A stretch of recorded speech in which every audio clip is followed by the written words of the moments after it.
G'day YouTube, Warbles on a lot here. I'd like to talk about normal people's cars who believe they've got a perpetual motion pulley versus my Hillbilly hybrid which has a SunFoil.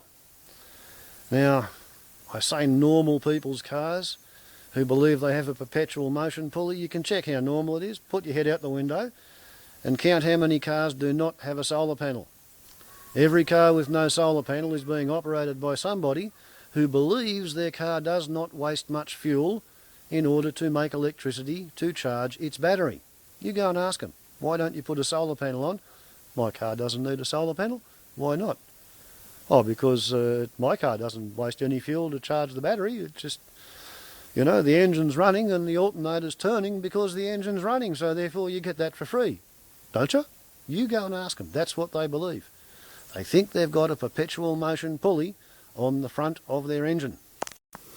They fully understand that they have to buy fuel and burn the fuel in the combustion chamber for the red hot gases to push on the piston, to push the connecting rod, to turn the crank shaft so they can make torque to feed into the gearbox to drive the wheels. And they know that their starter motor uses electricity to start the engine. But they honestly believe that as long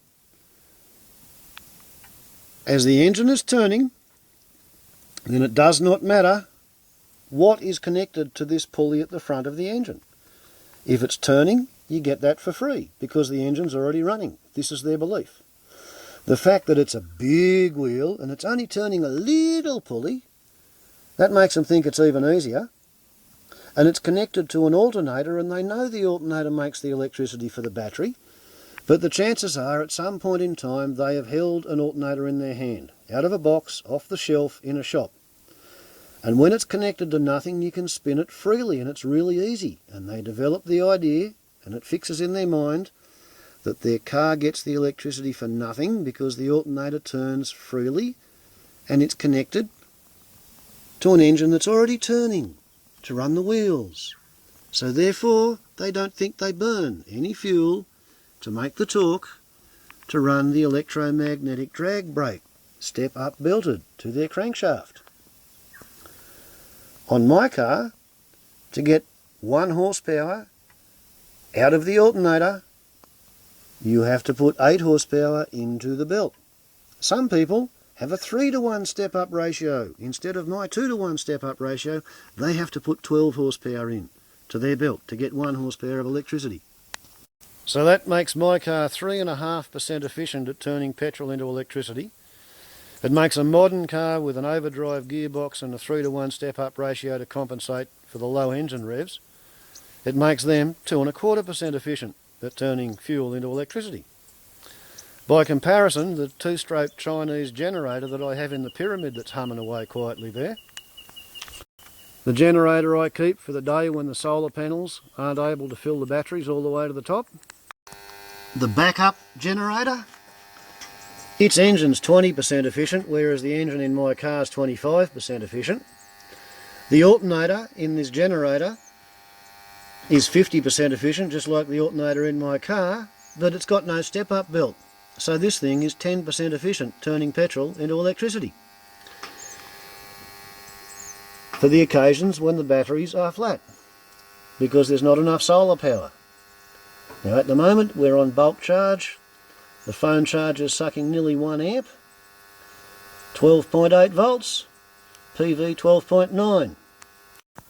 Not much current, but there is an over voltage.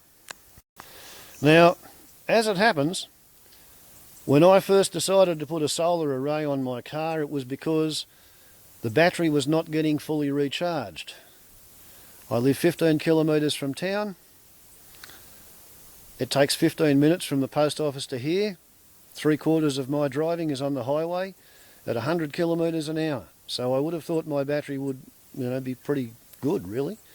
But the electric windows were failing. My son was a first-year apprentice auto electrician. Back in 2008, he took the car for my birthday, played with it for a week, told me the battery was flat. I realised that I don't live far enough from town to finish recharging, and I decided I'm not prepared to get home and run the motor for half an hour to finish recharging the battery.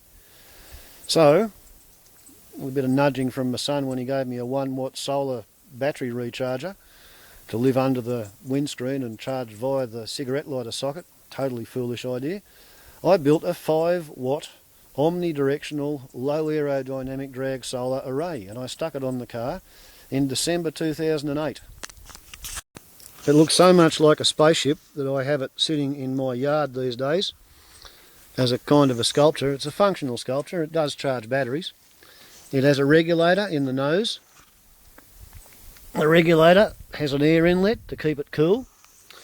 Solar panels don't like to get hot either, so to get the hot air out of it, we have an exit slot, so it runs as a thermosiphon driven air pump to cool itself using the sun's waste heat.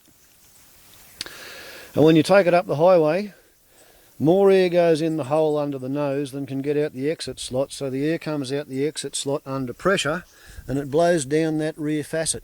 And coanda effect sucks the air over the top and it prevents that rear edge from stalling.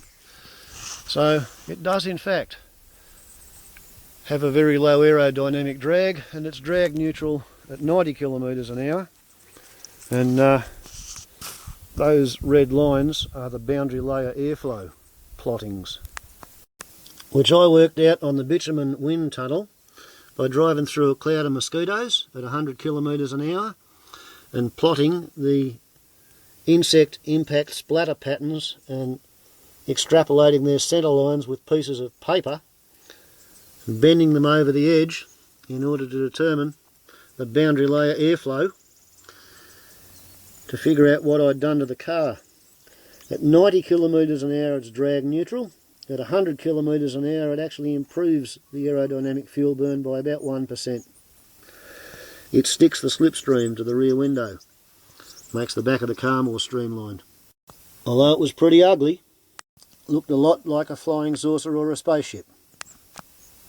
However, the battery was happier, the engine had more torque at low RPM. I was able to drive up little hills around the town of Glen Innes in top gear at 1100 RPM instead of having to change down to third gear to get 2000 revs to get enough torque to drive around. And I determined I was saving 1.5 litres of fuel per week. Didn't matter whether I drove at 50 kilometres or 500 kilometres, I was still saving 1.5 litres per week.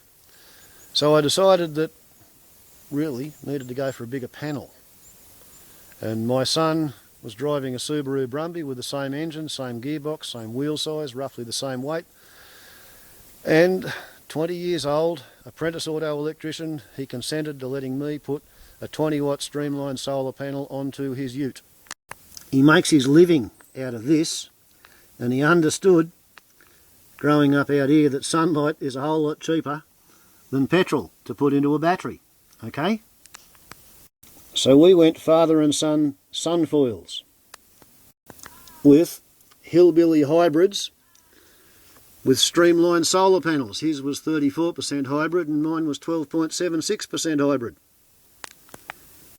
Now, we're trying to do scientifically valid research on a statistical universe of one prototype and then another prototype and then another prototype. It's a bit like the Wright brothers with their flyer. The only way to validate the research is to keep really good notes. So we have. I've written down every litre of fuel and kilometre since I bought the car 11 years ago, and I trained my son to do the same. I write down how much fuel I put in when I think I'm on the reserve 5 litres. I don't like going below that. So I have to crunch the numbers once a month to find out how I'm going. My son fills to the top of the tank. Because he was an apprentice, he would fill to the top of the tank after driving around the town of Glen Innes, go 200 k's down the highway to Tamworth, fill to the top, write it down. He'd drive around Tamworth for a week, fill to the top, write it down, drive up the hill to Glen Innes, 200 k's, fill to the top, write it down, then drive around Glen Innes for however long it took, fill to the top, write it down, and he went to Tamworth for these trips once a month. So he was able to amass 4 different classes of driving. On the highway, his average fuel efficiency improvement was 15%. Driving around Tamworth, that's the heavy dotted line, 38% improvement. Driving around Glen Innes, it was variable, contingent on how long since he'd done a 200 kilometre long drive on the highway because his solar panel wasn't big enough. But whereas this saved 1.5 litres a week, this saved 4.2 litres a week. Therefore, I got a bit serious and fitted the Mark III 30 watt panel, 5.3 litres per week. Alright, that's if I continued cruising at the same speed I used to drive with the old Mark I on at 100 k's. What I've been doing for the last year is cruising at 105 k's compared to the 90 k's I used to cruise at before I fitted the Mark I. After 6 months I decided I didn't need to cruise at 90 anymore, lifted the cruise rate to 100, then I lifted it to 105. So 90 kilometres an hour cruising speed, 3-month average 9.46 I think kilometres to the litre. Last year cruising at 105 k's for a year, 105 k's was 10.298 kilometres per litre, so I'm driving 15% faster and I'm using 7.5% less fuel. I make that at least 22% hybrid at 105 k's. If I drop the speed back to 100 k's I could be a 30% hybrid. And I live out in the bush. If I lived in town and I was using 5 horsepower to push the air out of the way and 2 horsepower to drive the alternator to make up for the quarter flat battery, I could be saving 30 or 40% of my fuel burn, no drama at all. This one also has air inlets underneath it, air outlets flush with a trailing edge and blast tubes that blow on the underside of the trailing edge so coander effect can pull the air over the top hard surface. At cruise speed 13.68 litres a second goes in, only 8 litres a second can come out, so the air gets compressed 20% and sped up 20%, and we have ram scoop powered boundary layer airflow control. When it sits there in the sunlight it runs as a thermosiphon powered cooling air pump because the air under it is cold and dense and relatively high pressure. The air underneath the solar panel is maybe 50 degrees. So it expands and pushes its way out the blast tube and becomes a low pressure zone, and the atmosphere of planet Earth pushes the cold, dense air in through the inlets. So on the highway in the moonlight, makes the car 3.5% aerodynamically slipperier. On the highway on a hot sunny day, 4.5% due to the solar thermal ramjet effect, making the boundary layer airflow control system 25% more efficient. Cute, isn't it? Trouble is my pop rivets are pretty ugly, and a professional panel beater reckons it would cost $750 for him to do shiny pop rivets that turn a solar panel into a solar thermal ramjet. Most people don't want one. So, a friend of mine who lives on an alternative lifestyle community used 6 pieces of wood to fair and mount a 30 watt panel on his V6 Commodore, and he painted it to match the roof. So that is the Mark IV SunFoil. Not aluminium, not fully enclosed, not a ramjet either, but the fairing's cheaper than the panel. And seeing as my son sold his Subaru Brumby with the Mark II SunFoil on the roof 6 months ago, this is the Mark V SunFoil 30 watt panel, wood faired, not fully enclosed, but painted to match the roof of his Holden Rodeo 3 litre diesel turbocharged intercooled 4-door 4-wheel drive. And the funny thing is, you could put it on the bonnet of the car if you really wanted to keep using the roof rack for something else. The Australian Commonwealth Scientific Industrial Research Organisation comment If an inexpensive solar collector can be fitted to a car, this seems a reasonable proposition. So, all you normal people, how's your perpetual motion pulley going now? Ciao!